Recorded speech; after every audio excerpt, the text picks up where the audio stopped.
What is up, boys? Welcome back to the YouTube channel. Look, I know this might be a bit of a harsh title, but I think this is a topic I haven't really spoke about on YouTube, even though I've talked a lot about it on Twitch, and it's worth bringing up to you guys because it's kind of important. I don't know if you know this, but listen loud and clear. None of your content creators, your favorite ones, including me, are your friends. Now, again, it's not just to make you feel bad or whatever. It's just the truth. Look, I have 1 million subscribers, but I don't know 1 million people in the world. I don't know how many people you can know. I don't even think I know all my Facebook friends. All right, I don't even know all the people I follow on Twitter. How many people are you actually friends with? For me, it's like 20, 25? I don't really know. I guess it's the list of people I'd invite to my funeral. Do you get to make an invite list for that? I don't know how that... And I know this might seem random, but I'm bringing it up for 2 reasons. The first of which is because somebody made a YouTube video called I'm Not Your Friend. And I'm going to play most of it here for you because I kind of want you guys to watch it. It's really well made, and it actually features Slime and Miles, 2 of my real in-life friends who talk about this. And I actually had no idea this was going to be made, so big shout out, by the way, to Skip. The video you can find in full down below, and I implore you to check it out because it's really well done. But let's just watch some of it here. How could we not get attached to someone like you? Just treat it like you would treat the TV show Mad Men. You shouldn't form a relationship with me. At the end of the day, I'm entertainment. If I stop entertaining, you stop watching. That's it. That's what I want from you guys because I'm not your friend. I will never, ever hang out with you. And I don't care about you because I don't know you. I can't. There are 13,000 people here. I can't care about all of you because I don't know any of you. So all I do is I turn on Twitch. I treat you like a coherent body of people and I stream to entertain. That's all I do. Okay, let's pause for a second. Who is this guy? What is Twitch? Who is he talking to? And why do they supposedly want to be his friend? Let's start from the beginning. This is Ludwig. He's one of the most popular streamers on Twitch, the biggest live streaming platform in the world. Although Twitch started out as a platform for streaming video games, Ludwig is known as a variety streamer, which means that he broadcasts himself doing activities including, but not limited to, cooking, painting, wearing costumes, shopping, ranking things, telling stories, tasting food, reacting to content, hosting game shows, unboxing things. The list goes on for longer than you can imagine. These aren't just solo performances though. On Twitch, viewers can interact with streamers in real time. Any message you send in the chat is visible to the streamer and to everyone else watching. Every stream is host to hundreds of interactions between Ludwig and his chat and between the chatters themselves. So with all that said, the question remains, why do Ludwig's viewers want to be his friends so badly? Well, who better to answer that question than his actual friends? Right away, it was pretty apparent that Ludwig loved entertaining and he was always, funny, quick-witted guy. And sometimes we would even have to tell him, we're your friends, not your audience. Like, stop. We want the real Ludwig back. But that is the real Ludwig. Like, he's being so genuine and he has such a passion for entertainment that it was just clear in the beginning that if he wanted to make a career out of it, that the sky would be the limit. He got very big very fast because he has this innate ability to absorb material and understand systems. He just watches Twitch all the time, and he just learned and understood what worked and what didn't, and what he enjoyed and what didn't. I mean, the basics are all there. Very charismatic, very witty, handsome guy, friendly. And I think that's what a lot of people are looking for in a friend. Since he began streaming in 2018, Ludwig has quickly risen the ranks to become one of Twitch's top streamers, currently sitting at over 25,000 paying monthly subscribers. As the platform grows, a lot of its creators are starting to experience a phenomenon most commonly experienced by celebrities and sports stars: parasocial or one-sided relationships. Viewers get to know Ludwig through the hours and hours of personal content he puts out, while from his perspective, his audience is just thousands of faceless chatters. But what makes people partake in these relationships, knowing that they're inherently one-sided? I think that people wanting to feel connected to humans that they like on like a screen or something is very natural. It's just a very natural inclination to feel a connection to someone who is not engaging with you, and that's still meaningful and significant. Twitch sort of, especially parasocial relationships on Twitch, tend to cater into a niche, and that's where a lot of his viewerships and his jokes, a lot of those jokes are geared around playful banter at this guy who seems so handsome, so successful, in a way where you feel like you're his friend because you're able to play those same jokes that we did for many years. That's what friends do, right? And I think his encouragement of that does make people feel like they have maybe a closer connection with him as a person than they do.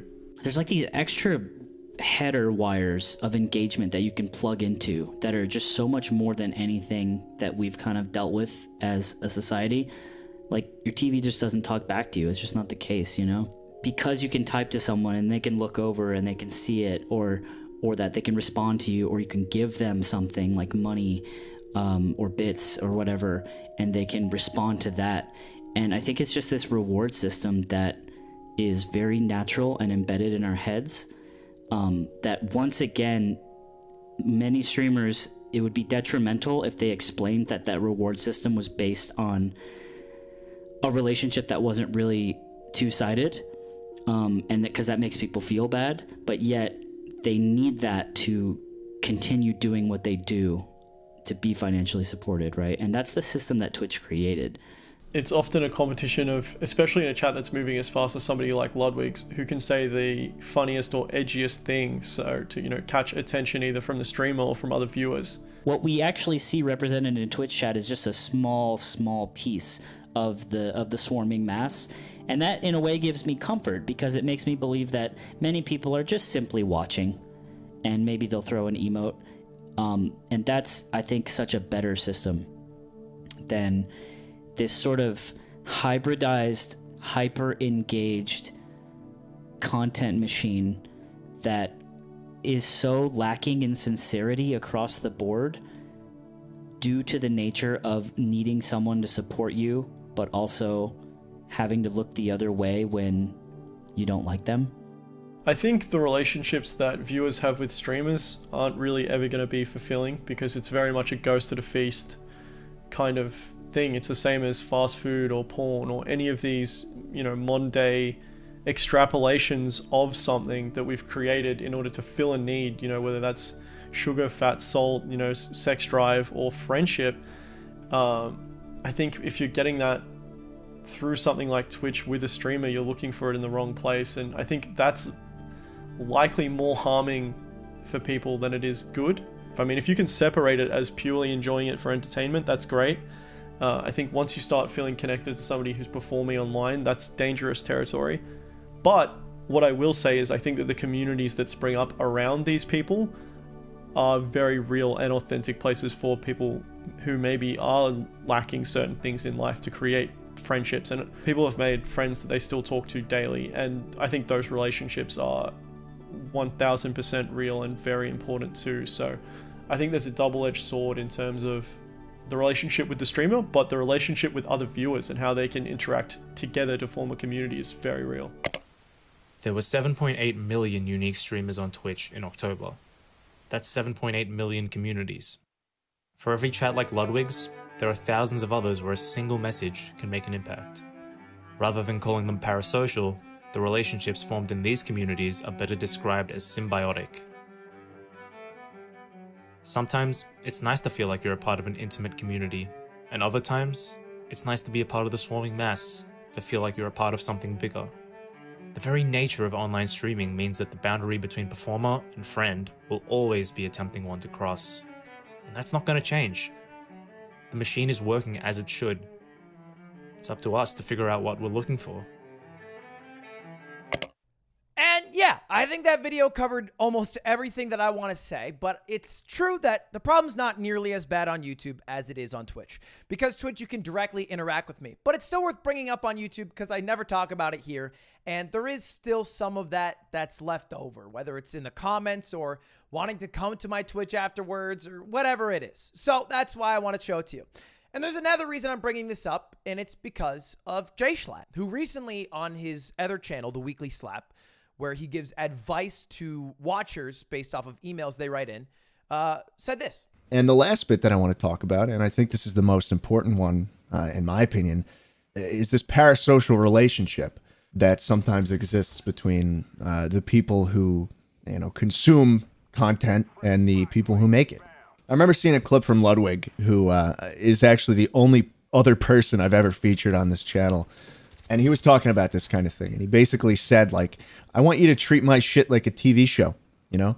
I want you to think of it like Lost, almost. Like, you tune in every week on ABC to watch it. Holy shit, it's entertaining at first. You know, they're on an island. There's fucking bears in the forest. Like, what's going on? You know, this is fun. I want to watch it every week. But then, you know, maybe in the third season, starts getting a little weird, falling off the rails a little bit. You don't even know what the fuck's going on in the fourth season. They go to some church, and then they open the door, and then they're filled with light. Are they dead? Was the island real? Who the fuck knows?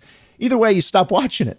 Because it's weird, you know, it's Resident Sleeper. If I'm ever boring, I don't want you to keep watching what I'm doing. I want everybody who watches to be here solely because of the content. And that's part of the reason why I enjoy putting on this bombastic character I do, because it's fun. It's entertainment, and that's all it is. And this is the same reason I don't spam my Twitter feed with personal shit, and even my alt is literally just memes and me typing things in all capital letters. Like, it should be pretty clear to you guys that I don't want you to know all about me. I don't really tend to open up this window of, yeah, here's everything about me. Here's my I'm a Virgo, you know? It's like, you're a number for me. I'm sorry. I don't love you. I could tweet that I love you, but that's not true. And when I see relationships being formed like this that are just so one-sided in nature, I can't help but feel kind of concerned. Again, my shit is a fucking TV show. The TV show will never love you. The characters have no idea who you are. They're not even real. And that's basically it. And it sucks because this channel is kind of a contradiction of everything I just said. And it feels kind of hypocritical for me to have this channel while also maintaining that I don't want people to get too attached to me as a person. And that's what I've been struggling with. It's definitely a gray area. And I wish it was an easier situation to kind of reconcile with in my head, but it's not. And I thought that was pretty sick of Schlatt to do. I love the weekly slap, by the way. I hope he continues to do it, because even though I think it reveals maybe a deeper side to him, I think it's useful, because Woody's gamertag was really useful to me as a kid. And I think at the end of the day, most people kind of get it, you know? Like, most people just kind of watch it. Maybe they pull some personality traits, or maybe they just come for a laugh, and then they leave. And that's it. But some people, you know, this is for you. Make sure at the end of the day that you're just watching to watch, you know, for fun, for a laugh, to escape reality for a moment. But then you go right back into it, all right? And you need to work on your life. I get this all the time on Twitch, and sometimes even on YouTube or Twitter. Ludwig, you saved my life. No, I didn't save your life. What do you mean I saved your life? I've been playing Pokemon and Among Us in Minecraft. Where in that journey did I save your life? Did I pick up a scalpel and take out a cancerous lump? No. All I did was play games, and you used me as a distraction to maybe get through a bad period or whatever it was. But you did it. You used me. You could have used anything. You could have used Taylor Swift's most recent album. You could have just used Jay Schlatt himself if you wanted. It could have been anything that you used. You just happened to have used me, and I promise, if you didn't, you also would have been fine. All right? So stop giving me the credit that you deserve for doing all the work. I don't know you. How can I save you? Come on, think about it. Think about it. Anyway, look. I just think it's worth saying, and I've never talked about this really on YouTube, but parasocial relationships can be a bit dangerous, which is why it's worth at least being cognizant that they exist in the first place.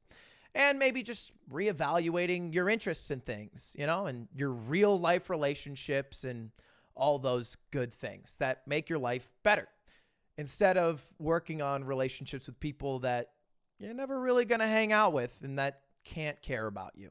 Not just don't, literally cannot. Whether it's me, whether it's Dream, or whether it's Ariana Grande. It scales, but it's all the exact same. Doesn't matter how many times Ariana Grande tweets I love you, she doesn't love you. She cannot love you. She will never love you. She only loves the entire group of people who let her do what she loves to do, which isn't the same as loving you. Get it? Anyway, boys, thought it was worth saying. Thought I'd make a little video about it because this documentary was, I really interesting and insightful, and I thought it was worth mentioning to you guys. So anyway, appreciate y'all watching. Hey, subscribe down below for a best friend coupon code. 10 best friend coupon codes, and you get invited to my wedding raffle giveaway. 10 wedding raffle giveaway. No, don't. You get the wedding raffle giveaway, and then you get. I don't know how my editors do an outro screen, so click something. I don't know what the hell's going on here. How the hell where do they get that from? Did they make it? This is crazy.